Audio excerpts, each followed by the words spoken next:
So the Kansas City Chiefs are looking very dominant with many things to build on. Last season was a historic year for them because they lost Tyreek Hill and they still went on to win the Super Bowl. And honestly, I think that's a major flex for the Chiefs because they were doubted heavily. In fact, a lot of people said that the Chiefs would be fourth in the division and even argued that the Chargers will win the division.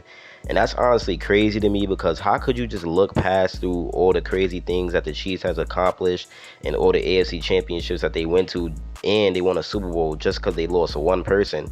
How do you think one person means that much to the team when they have a Hall of Fame quarterback in Patrick Mahomes? So that was honestly called BS on that from the beginning. But Mahomes literally broke history and he prevented any of that from happening. He put up monster numbers and he literally broke the total yard record with 5,608 yards, and that passed up Drew Brees. So that's a big deal. So I have to remind you, I'm still dealing with mic issues. I'm getting a phone this week for sure, and that'll allow me to also put my mic on my iPhone. So we're gonna be right back in motion. But yeah, man, Mahomes, he put up monster numbers. That was honestly a historic season. And when you look at his overall stats for that season, he had 5,608 yards with 45 TDs and 12 interceptions. So that was honestly an unreal season. And all that season proved is that you should never doubt Mahomes and you should never doubt Andy Reid, and that they always are going to find a way. And yeah, man, they're always going to find a way to win. And I just bet NFL fans will never make that mistake again of doubting Andy Reid and the Kansas City Chiefs and Patrick Mahomes. And then another thing about last year is that the Chiefs, man, they had a brand new team with a bunch of rookies, and these rookies had to come in and play big roles since day one. So you have a lot of rookies that start in, and then you got Mahomes throwing to a whole new receiver core. And yeah, man, that's just something that was something you could be very skeptical about before the season, because you like, okay, look at all these rookies. How's this gonna work out? A lot of people were saying, oh, the Chiefs got too much rookies and they're not gonna be able to compete and all this extra stuff, but that clearly wasn't true. So yeah, man. And another thing I didn't like to see Juju Smith-Schuster go, but I think he's gonna be replaced pretty easily. So Juju Smith-Schuster, him being off the Kansas City Chiefs isn't that much of a big deal, but I do hope that in New England he does succeed because he was a very good teammate and a very great player. But yeah, he's gonna be replaced pretty easy, and we're gonna touch on that later on to this video. But yeah, back to what you're saying, it's very hard to win a Super Bowl with so much inexperienced rookies on one team, and they were starting ones at that. They wasn't just rookies on the bench. These dudes are starting rookies. So this goes to show you that the Chiefs coaching is really top tier, and all of this will only lead into next season. And then we must take a look at the Chiefs rushing attack.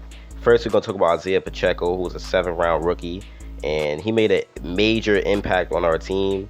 And without him, we probably would have never even won the Super Bowl, in my opinion. And you got to remember, he became a starter around weeks 7 through 9, and he put up 830 yards and over 1,000 scrimmage yards. So he has a promising future, and I do expect a monster season from him next year. And we still have another running back who's very versatile in Jerick McKinnon, who could rush and receive. So yeah, man, it's good that the Chiefs finally built a stable rushing attack. We still got Clyde Edwards-Helaire, who's going to make okay plays, but I don't think he's going to do too much. But yeah, man, a rushing attack, this is very important in the NFL because it could add balance to an offense. It could give the offense another option, and it could also make them very unpredictable, which is why the Kansas City Chiefs look like a whole new offense. The Chiefs have the same stats when it comes to their offense, but it looked like a more balanced offense with a much more balanced attack. And like I said, it could also open up the passing game.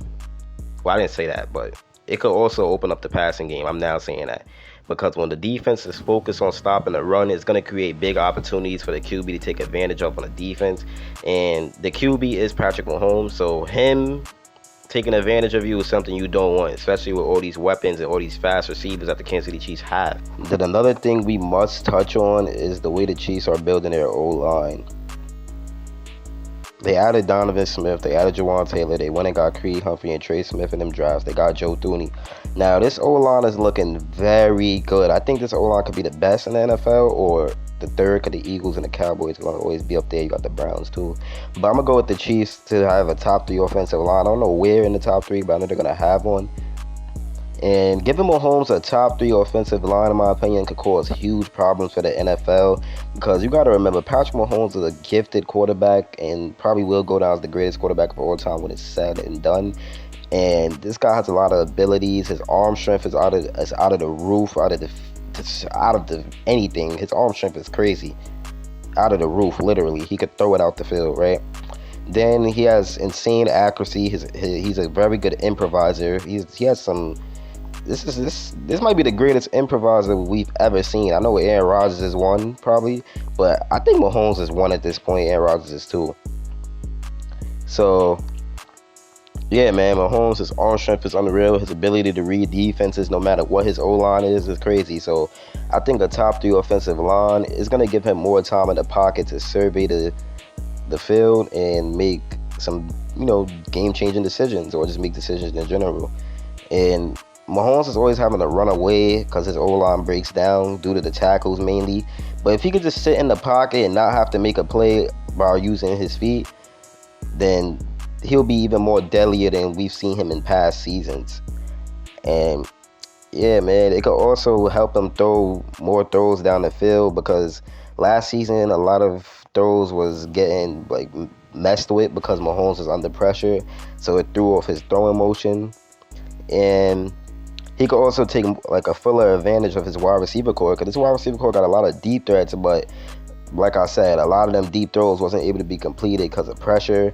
And if Mahomes could just get a clean pocket most of the time, we're going to see a lot more deep plays. And you just don't want to give an improviser like Patrick Mahomes a clean pocket because it's really going to be hard to stop him. And, the NFL does not want Donovan Smith and Jawan Taylor to play at their best. Because if they do, it's going to be very scary. I'm telling you, it's going to be scary. Another thing I like about the Kansas City Chiefs is like how much players that they have that's on a breakout watch. Like Sky Moore is clearly on a breakout watch. Kadarius Toney's on a breakout watch. Justin Ross is on a breakout watch. And shoot, since OTAs, it's looking like John Ross might be on one now.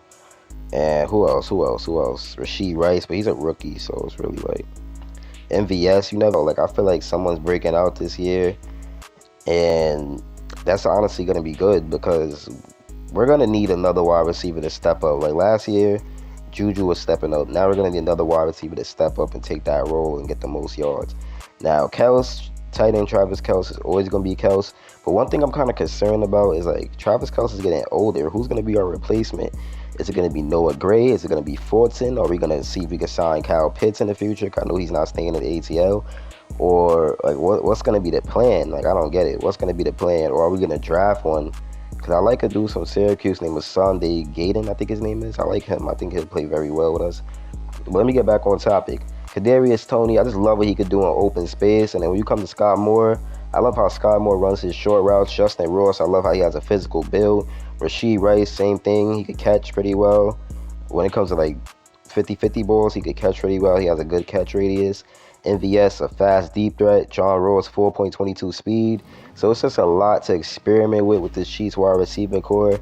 And that with a top 3 O-line, with a rushing attack, and a top 10 to top 15 defense, if we could contain that for these years, I think we're going to be a dynasty, and we're going to pass up the New England Patriots, and we're going to do it even better, man, because this is honestly scary.